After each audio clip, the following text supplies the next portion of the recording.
Hello and welcome to Inspired Leadership. I'm Jaime Klein, a proud founder and CEO who has the pleasure of leading this great organization that provides fractional HR to organizations large and small in areas of HR business partner, total rewards, talent management, and talent acquisition, always with a lens on inclusion. And we love having conversations with thought leaders in the HR space. And it is my absolute pleasure today to welcome a long-time friend and colleague, Elaine Mason, who has served in senior HR roles at companies you might have heard of: Paramount, American Express, Splunk, and Cisco. And as a senior talent leader, I know at Cisco recently was a thought leader in terms of the whole AI talent strategy, weaving that in. So Elaine, thank you for making time from your crazy busy schedule to sit down and talk with me today. Well, thank you so much for inviting me. Always a pleasure. And I love talking about this stuff. I could do it all day long. So Oh happy my to gosh, dive in and really love. honored to be here. Love. Okay. And you think fast, you talk fast. I love it. I always leave our conversation so energized. So we're going to pack more into this episode than typical. So to begin, can you give us an example of how kind of this traditional HR function would need to fundamentally change to support the whole agenic workforce? I mean, we're really at this time of pivotal change, but I'd love to get your thoughts on that. Oh God, this could be the whole amount of time we have here. I'm going to say stuff that's probably not popular, but I think is actually the real deal. We need to get comfortable with understanding our complete workforce. That's new for HR in a lot of places. A lot of HR organizations have even really only focused on people with a paycheck with the logo on it. Mm, Otherwise, contingent workers don't want to think about it. Contractors, consultants don't want to think about it. And we then handicap our organizations to not be able to plan and think effectively about the full workforce. mm, We've been hesitant on that for a long time, and now we have something even more fun to try to estimate. Now we're trying to understand how AI gets integrated into the workforce. And that means we need to get good at understanding how work gets done. And that means we need to be able to provide leaders with intelligence, data-driven intelligence about how work gets done by people alone, by augmentation, by AI, by location, by project-based work or not. The complexity around what we have to mm, do to understand our workforce is 10x what it was just 2 or 3 years ago, because we mm. really need to understand a whole new level of understanding of what work means and how work works. So it's less of looking at the org chart, if you will, but more looking at the chart of how work flows through an organization and the Yeah, people or processes or systems that touch it. better said than I actually said. What I keep telling people is stop saying the word workforce planning and call it workflow planning. Mm, It's actually a love. very different way of understanding work. And that big thing here now is we may have a human handing off to an AI, handing off to a human augmented by AI, handed off to a contingent worker. Mm, And that can go across time zones, locations, and work mhm, styles. And we've never particularly been great at that before. mm, We're very good in human resources, empathizing and understanding the individual, mhm, and very good at understanding the work experience. What does it feel like mhm, to be at work? But this idea of really being able to provide organizations with deep understanding of here's what you need to get this type of work done, mhm, and here's how that work will flow to give you effectiveness and mhm, engagement, that's a completely different language mm. for us. It is, and it's really looking at the ecosystem with such a wide aperture. And I love, hopefully, this conversation will. I always want people to listen to our podcast and kind of leave thinking that they can go into their next meeting being the smartest one in the room with all that they learned. And this is just really about widening the aperture and starting to think about things so differently. And wouldn't it be great if HR can kind of be the thought leader to kind of spark a lot of these conversations rather than being told, "Hey, we need to weave AI in. Do you have any thoughts?" To kind of be at the table and kind of setting the agenda. So when you think of the future of work, which I know is such a tired term, right? But like really like the future of work, I'm thinking, what does it look like if we can go to, Elaine and Yeah, Jaime yeah, 2055 when yeah, we yeah. still look fabulous and young and vibrant? And what is and then what does it look like? And then what are the key differences compared to what work looks like today in 2025? Yeah. So first, I agree with you. That term is a bit of an eye roll. In fact, I worked with Linda Groton and her organization in the early 2000s, and I mean like early 2000s, on the future of work, and AI wasn't part of the dialogue. Hmm. And what that tells us is one, it's always partially here. it's always partially anticipated, and it's often unanticipated. So Uh-huh. I can give you the Elaine's crystal ball of what Yeah, I bring think it. is happening Yes. based on what trends we're seeing. But ultimately, I really do think we have not even anticipated, and we're not anticipating what it's Mm-hmm. really going to be like Mm-hmm. 20, 30 years from now. So I'll give you the one that I think HR feels most comfortable with, and then I'll give you some that I think are less comfortable for us. Okay. So first, we've been talking employee engagement for 25, 30 years. And we've been talking employee engagement, usually recognizing the fact that it's been hovering roughly around 30% for that entire Mm-hmm. time, give or take. We've had a little blips, a little down. Yet we still obsessively track this thing in human resources. We need to stop. It is obsessively tracked. And the thing is that's so weird is you can have someone who's engaged and burned out at the same time. Mm. This is the whole quiet quitting trend. This is the whole Uh-huh. quiet cracking trend. Uh-huh. So we need to actually shift our focus to understanding and measuring employee exhaustion. And I think this is about the sustaining of Mm. employees. In fact, Cisco a couple of years ago, right as we were coming out of COVID, what I was talking about with our head of HR was that we keep talking about how we need to give people an employee experience of thriving. I'm like, how about just sustaining? Just like let's lower your bar. So I think one thing for us in the future of work is it's going to pivot from employee engagement to employee exhaustion or employee well-being, if we want to spin it to the Mm. positive, Okay. because we ultimately know an unhealthy workforce, a workforce that's exhausted, impacts productivity, Mm-hmm. impacts negativity and tone in the office, Mm-hmm. reduces creativity, creates ongoing health issues. Those health Mm-hmm. issues mean that you have unhealthy workers that are out, which means they cannot be in the office and productive. Mm-hmm. That's the one I think we're really comfortable with. We've been pivoting toward that for a while, especially with mental health, but it's going to amplify and actually get worse. And I think that's one that we have to really kind of recognize as a big shift in workforce. Mm-hmm. Second, in kind of future of work, we have been looking at individual excellence for, again, decades and decades. Every Mm-hmm. performance program looks at it. We actually need to start thinking about collective impact. And what that means in my mind is we need to stop focusing on individual results because how do you do that with AI? I mean, people can be creating work slop for you all day long. And then you have tons of volume of stuff, but they actually haven't contributed anything meaningful. Uh-huh. But if we can understand collective impact and valuing people who not only like achieve personal excellence, but also elevate everyone around them, Mm. it's a completely different work experience in the Mm. future of work. And it suddenly means that you need to be part of team. And when you think about all the lists of skills we need for the future, we keep hearing collaboration is right on top of it. Oh, That's yes. been up there for like 20, 30 years again. Uh-huh. This is why it now counts. And then I think the future of work, and this is probably the one I love the most, I think there's a real pivot away from the fact collector or the expert to the dot connector. So the people that are going to be able to, go past what AI can handle, because AI can handle pretty much cognitive tasks. Sure.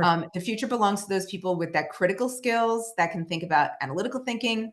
Mm-hmm. They can be agile. They can ask better questions. They can synthesize disparate information and determine which data is true, which is false, and they can adapt to change. Mm-hmm. That entire future of work makes us all better at working in an AI powered workforce and Mm-hmm. also makes us a workforce that can sustain over long periods. The reason why I started with the wellness one is working to your 65 and stopping is probably also going to be fictitious. It's probably going to be Sure. working till 80 or 90. Right. All of these things combined kind of change what work means. Yes. And a lot of that inklings of it all over the place today.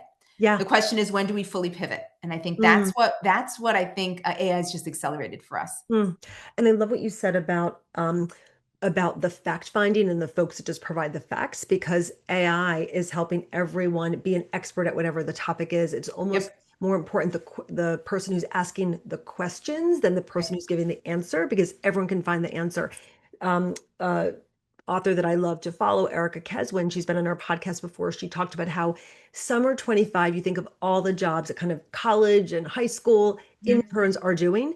She said those jobs will ideally likely be automated by the winter break, Yep. right? Yep. Just just the basic data, the fact finding, the grabbing of data points that most junior roles are focused on is just getting more and more outsourced, if you will, to AI.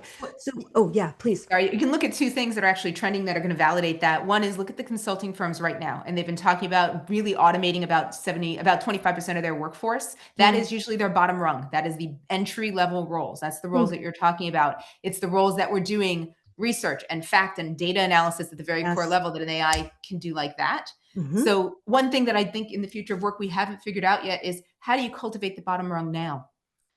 So we have a Exactly. fabulous number of talent walking out of universities. They are coming out with massive debt, massive skills, and no place to apply them. Uh-huh. And here we have not, as a future of work, actually come up with a real solution of how do you essentially apprentice people in role, apprentice them and build them up, while not having AI basically essentially just outsource their job.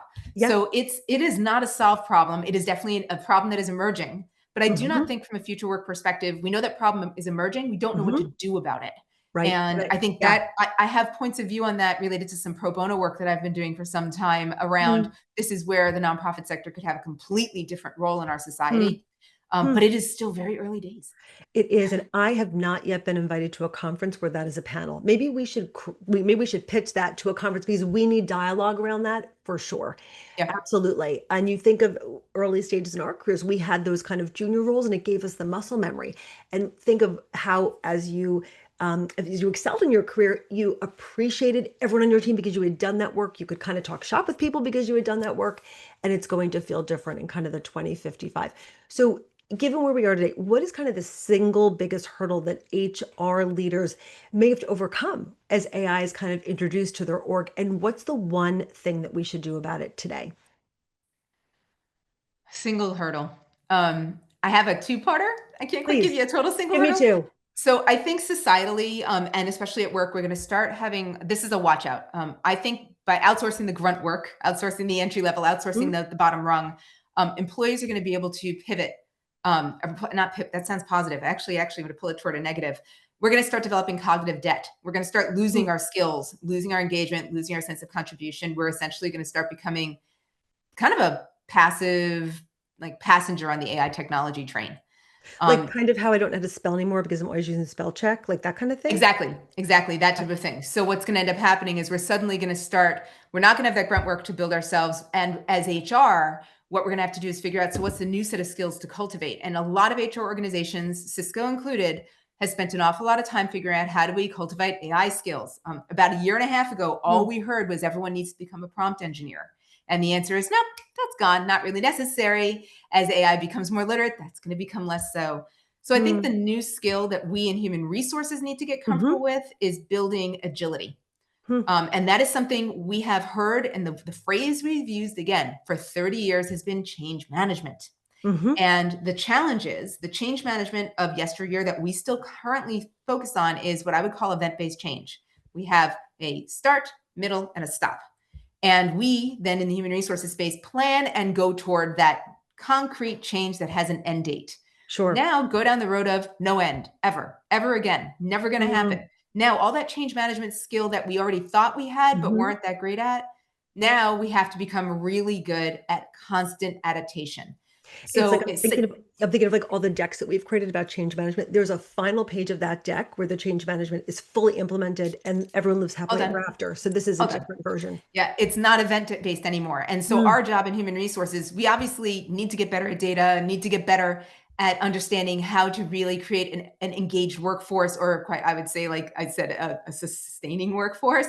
But I do think the key on this is actually for ourselves, building our skills around agility. We don't mm, need ability anymore. Right answers come out of an AI, but mhm, we do need our willingness to ask questions, to experiment. If I want to pull from Adam Grant to rethink, uh-huh, so the real job is not just being strategic, but constantly adapting and finding where there is human value. mm, I think that ends up being mm, our key role in most organizations is being able to genuinely understand here is where we have unique human value. And again, that's a very different kind of constant cycle of rethinking and being agile that, quite frankly, in HR, we haven't been great at. mm, Yet that's something that I think is part of our banner and our sash to wear. right. And when you think one of your first comments was not about spending less time on the org chart, but kind of the workflow chart, if you will. Yep. So it's also I'm hearing about HR bringing that EQ to the party where they can look at the workflow chart and say, this is Yep. absolutely where we need human input. Yep. That's really, and so that is a muscle that I'm not seeing developed yet. So I appreciate that. Yeah. We've been talking about it for a very long Yeah. time. We keep saying we need it. We haven't developed it. Just like we've been Hmm. saying we need to bring data, we need to bring meaningful data Hmm. into the boardroom. Yet Hmm. we keep focusing on data that's actually still considered squishy and soft. Hmm. Or we do action-based data. We had Uh-huh. X number of people in training, not impact-based data. Here are the people whose performance has improved 10x as a result of blank. Right. This is stuff we know as human resources. It gets us to a place that we're not very comfortable with. We're very comfortable in the EQ space. We have been less comfortable in the ones and zeros space. Mm. And this is that moment that if we continue to go down the empathy only space, we're going Hmm. to make ourselves irrelevant, Yep. because organizations by and large are going to keep looking more for effectiveness and productivity. Hmm. And they're going to be looking less toward their human experience. Unless we can bridge the two and really kind of connect the dots on that, our relevance is just going to go down. Hmm. So when you think, so many folks that listen to our podcast, they are, HR leaders, HR professionals. So much of the promise of AI was to kind of automate joyless work, if you will, Mhm. grunt work, as you said earlier. So can you envision what the role of HR professional will be as this promise is realized of just automating so much of the joyless work through AI? Yeah, well, I think this goes to that idea of like cognitive debt again, that we need to be able Mm-hmm. to create the concept of job crafting. It's been around for probably around 10 years or so, but I do think there's a real opportunity for us to focus talent development very differently. One thing will be promoting agility versus someone that actually just has ability. I think the second one's going to be really empowering employees to job craft their work to evolve toward their strengths. And that's, again, it's going straight forward on that road of like workflow and understanding the full scope of work. But I don't know if I fully answered your question.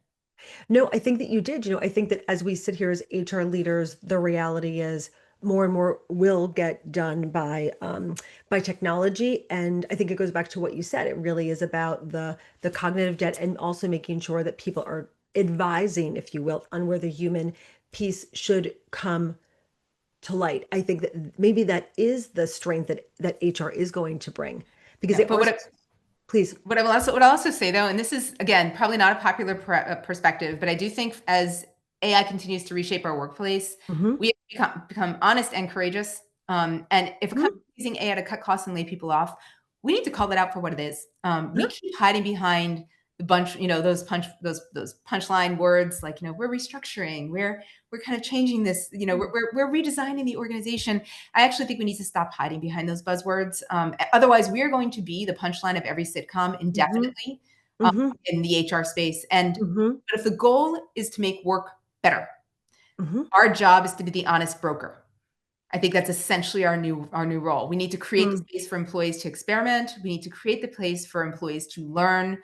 And at the same time, we need to ask the tough questions, especially of our AI vendors. So, Hmm.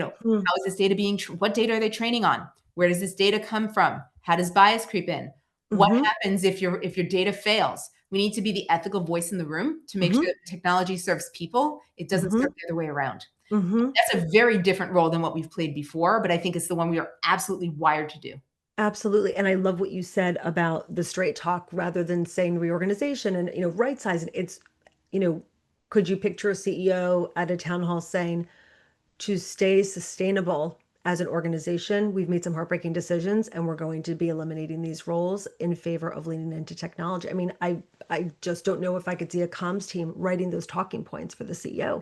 And a couple of CEOs have been overt and said that, and Hmm. they've been heralded as people that are, at least it's straight talk. Right. And the neat thing is, it's like it's people are very smart. They know. Oh my But gosh. yet we keep putting on this kind of, gauze or veil going, "Oh, no, no, it's not that." It's almost like gaslighting entire organizations every time we Uh-huh. use these fake words and we don't actually say what's really going on.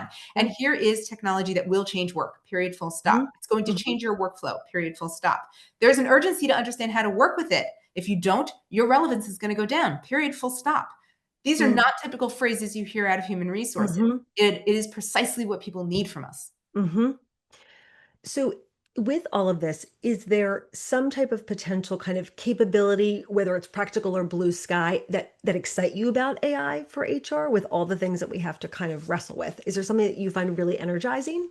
Yeah, I'm tech positive by and large, so I hope it comes across that way. But There's the no-brainer practical capability, which is this is going to fundamentally change the role of the HR help desk. That's like the practical capability. That's the Hmm. turn switch tomorrow. It's also going to fundamentally change talent acquisition in a very positive way. Hmm. There is a ton of concern, rightfully so, about it introducing bias into the hiring system. Actually, Hmm. that's where people play a really, really critical role. But Sure. there's plenty of places where AI can actually make our systems actually less biased. Hmm. So I think there's some practical application there that's already going on Hmm. that I think is going to make HR functions dramatically more effective and more accessible to large workforces.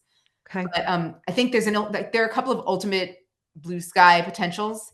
I think we can serve a role where AI that when using AI, we actually help people prevent cognitive debt.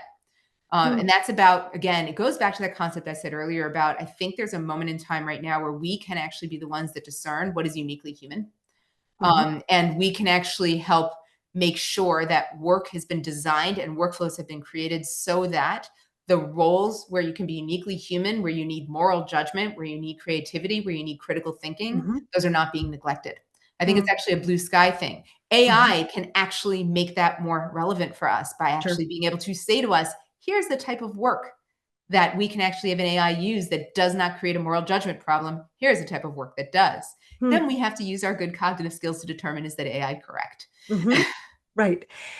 And when you think about that, what is the role that HR plays? And if you even have any practical examples, I would welcome them. Examples where you talked about the CEO kind of giving that straight talk, and kudos to them.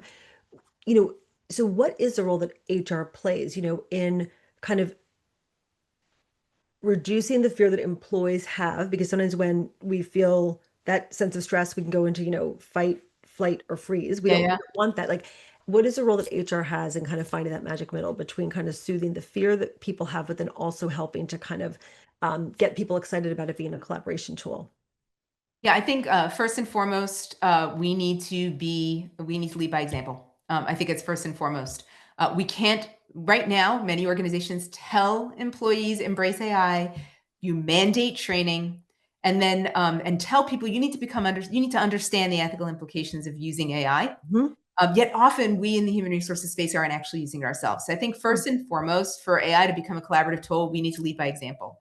Okay. And then I do think for us, we really do need to kind of move toward understanding and linking and labeling when is AI actually changing the way we work and why. Hmm. And I think being able to do that example is something that a lot of organizations really shy away from because a lot of HR is done behind this kind of curtain again. Sure. I do think there's an opportunity to say, here's where we've applied AI, here's how we've done it without bias, with Hmm. ethics, and here's where we're testing it. Hmm. And we're going to report back and tell you how it's changed and Hmm. how it's working. I think that's right there. It's being a leader in the room in that space Hmm. as opposed to being a receiver or, quite frankly, a Hmm. reactor to AI. Hmm. It comes to mind a financial services client that was trying to very much use AI for talent acquisition, which is always kind of the first stop that I find Yeah. companies do. And they had, to their credit, that kind of straight conversation with their team and said, we are going to use AI to do the first screening. We're going to create a better, screening of resumes, make Yeah. sure that people get an email back, closing the loop that, yes, we got your resume. And eventually, if they're being selected for interview, and also try to do things to enhance the employee experience, the perception of the employer brand by also being in touch with these folks more. Mhm. And I think that with this client found there was a lot of resistance originally in some of the TA team because many of them felt, a little bit of ego. They thought, well, that's kind of part of my job. And then over time, what happened was it was one of these great stories where as AI got implemented, the TA folks said, you know what, we can do the more strategic work. We can take more thoughtful time with interviews. We can be more high touch with the way that we interact with clients, or rather with candidates. And, who knows if they will be able to reduce headcount down the road. But I think that people saw the value of it right up front. I was curious, do you have any examples from your travels of companies that did, find that magic middle? They made it so that people were not fearful, but they got engaged and then they could kind of get excited about using AI? Yeah, I have found no organization so far where there was not a high level of fear and uncertainty up Hmm. front. Hmm. And I think that we shouldn't even try to pretend that there's sunshine and roses Hmm. here. I think there Sure. is fear and uncertainty. What I have seen is those organizations where they started small. And I think that's one of the things that a lot of times we see this thing. And I have a lot of empathy for CEOs right now. My God, they must have their boards breathing down their necks Uh-huh. saying, I expect 25% savings in your organization by, Hmm. next month. Sure. And Sure. you need to completely have adapted your entire business model to AI. So Hmm. here you take it down to the human resources level. And so where do organizations go? You said TA, it's absolutely there. Hmm. For those TA organizations that I've seen the lowest resistance, it's the ones where they did it on a set of roles or a specific group first, and then did Hmm. basically an A/B test. Okay. Those are the ones where I saw the pivot happen faster. When they did it wholesale, what I found was there was a tremendous amount of cynicism, and because you didn't have the A/B test, you couldn't see the strengths and weaknesses of where the AI was valuable and where it was Hmm. not. I actually worked with one organization recently that did the trio. They did an A/B and a C test. They had Huh. one. They did one that almost, I think, 80% of their AI actually went toward. 80% of their talent acquisition they used AI. Hmm. One, they kept their old model, and then they won somewhere in the middle. Huh. And you actually saw tremendous flaws on the AI driven one and tremendous flaws in the human only driven one. And it immediately helped them all go, oh, better. But we have to be really honest here. People are Hmm. fearful for their work. You said it Hmm. before, and people are fearful for what makes me valuable. Sure. And I think for us, it's all of us. We have this opportunity right now to kind of pivot from the skill I have today is what makes me valuable tomorrow. I think it's a Hmm. falsehood. I think it's always been a falsehood, though. But I think it's a Hmm. falsehood that we've held on to longer than necessary. Hmm. So if you're a head of recruiting, it's the how do I make sure that we have the people coming in that have the unique human skills that we need to be able to work in an AI powered workforce that an Hmm. AI can't discern. Hmm. And that's a really interesting pivot versus I know they have the 5 skills and they can code and Right. here we go. And the big ask is, what are the questions that we can ask candidates during interviews to ascertain that? Or is there more of a hands-on, work example or an exercise that we have Yeah. candidates do to try to show that? Yeah. And there's some great technology also that's going to actually augment that. Like there are technologies when you're doing interviews where it's actually doing facial recognition and facial screening to determine are you concerned about this? Are you lying?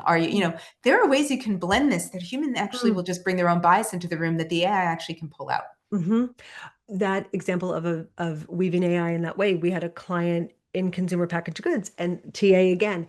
The leader said, I want us to try as a beta this tool that helps. What was it for them? Oh, look at candidates and kind of come back with like the top 10, look at 1,000 resumes, look at the top 10 candidates and rank them in order and tell me why, right?